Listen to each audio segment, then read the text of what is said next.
Hello everyone, I am Ranveer Kumar, the faculty of English. और आज हम लोग पढ़ेंगे 12th इंग्लिश का एक चैप्टर। इस बुक का सबसे पहले नाम है रेनबो। रेनबो में हम लोग पढ़ेंगे an epitaph poem. An epitaph जिसके ऑथर या राइटर हैं वॉल्टर डी ला मेयर। इसके बारे में हम लोग अच्छे से पढ़ेंगे, लाइन बाय लाइन समझेंगे तो आपको ज़्यादा समझ में आएगा। वॉल्टर डी ला मेयर मतलब एन एपिटाफ के क्या है, वो ऑथर हैं या राइटर हैं। ही वॉज बॉर्न ऑन 25 अप्रैल 1873, है ना। उनका जन्म कहाँ हुआ था? Carlton, Kent, England. जैसे हम कह सकते हैं पटना बिहार और कंकरबाग, पटना और बिहार। तो इंग्लैंड देश का मान लीजिए नाम हो गया, केंट एक राज्य का नाम हो गया और कार्लटन एक जगह का नाम हो गया। और उनकी मृत्यु कब हुई थी? 22 जून 1956 को ट्विंकनहैम में, यूनाइटेड स्टेट। और वॉल्टर डी ला मेयर क्या थे? He was an English poet, English में पोयम लिखने वाले इंसान, नॉवेलिस्ट उपन्यासकार थे और शॉर्ट स्टोरी राइटर थे। He is known for children's poet. वो ज्यादा जाने जाते थे कौन से पोएट के लिए? चिल्ड्रंस पोएट के लिए।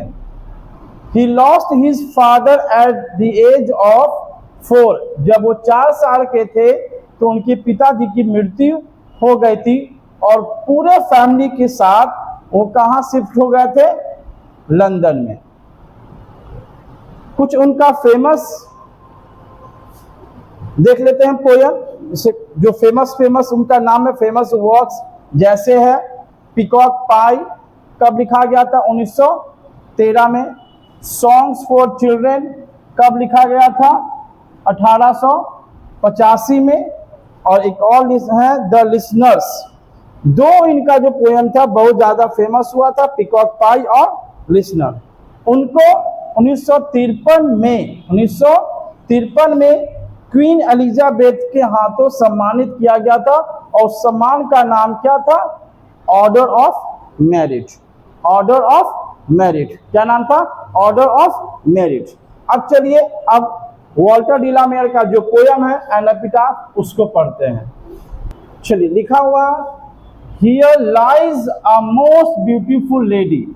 मतलब कि वॉल्टर डी ला मेयर स्मारक के पास जाकर, मतलब किसी वेस्टर्न कंट्री की एक सुंदर औरत थी जिससे उनको प्यार हुआ था। अब वो औरत मृत्यु को सिधार गई है, मतलब वो मृत्यु प्राप्त कर गई है। तो उनके स्मारक के पास जाकर ये लाइन बोल रहे हैं। वो लाइन क्या है? Here lies a most beautiful lady. यहाँ पर एक सुंदर औरत लेटी हुई है या आराम कर रही है।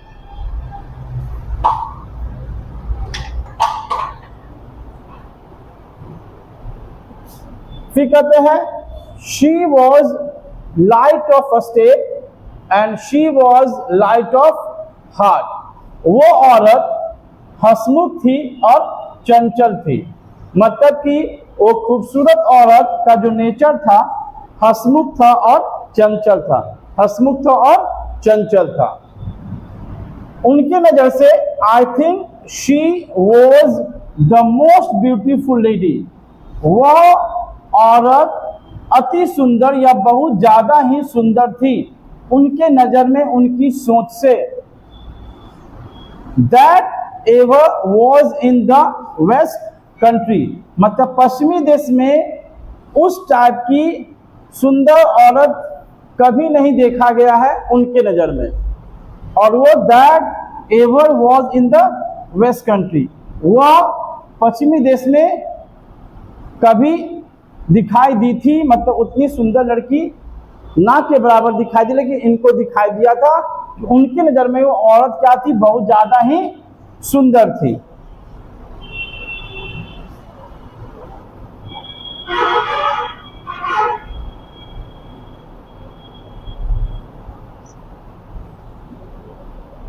फिर कहते हैं बट ब्यूटी वैनिशेज, एक ना एक दिन खूबसूरती को गायब होना ही है। वैनिश का मतलब गायब हो जाना, लुप्त हो जाना, है ना। ब्यूटी पासेज, ब्यूटी का पतन या खूबसूरती का खत्म हो जाना, क्योंकि एज के अनुसार हमारा खूबसूरती क्या होती है, ढल जाती है। फिर कहते हैं हाउएवर रेयर इट बी, है ना, भले ही इतना दुर्लभ क्यों ना हो, मतलब कि अगर खूबसूरत चीजें, खूबसूरत व्यक्ति की संख्या कम क्यों ना हो, है ना, उसे एक ना एक दिन लुप्त या एक ना एक दिन पतन या गायब होना ही होना है। यह विधि का विधान है। फिर कहते हैं एंड व्हेन आई क्रम्बल, जब मैं मर जाऊंगा, जब मैं मर जाऊंगा, who will remember this lady of the west country, तो कौन याद करेगा इस पश्चिमी देश की औरत को, इस औरत को जो पश्चिमी देश में रहती है, कौन याद करेगा।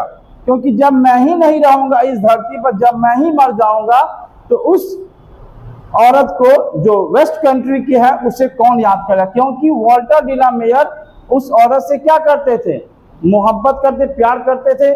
इसी कारण से उनके स्मारक पर जाकर ये सारे बात उनको बोल रही हैं और अपनी यादों को, अपने प्यार को उस स्मारक के पास जाकर इजहार कर रहे हैं कि मैं तुमसे क्या करता था, बहुत प्यार करता था, लेकिन वो वक्त रहते उनको बोल नहीं पाए। तो आपने देखा एपिटाफ पोयम। फिर नेक्स्ट पोयम जो होगा रेनबो पार्ट 2 का बुक का, वो आपके सामने आ जाएगा। मेरे चैनल को सब्सक्राइब करना ना भूलें और दोस्तों के बीच शेयर जरूर करें। चैनल नेम है रणवीर कुमार। फिर मिलते हैं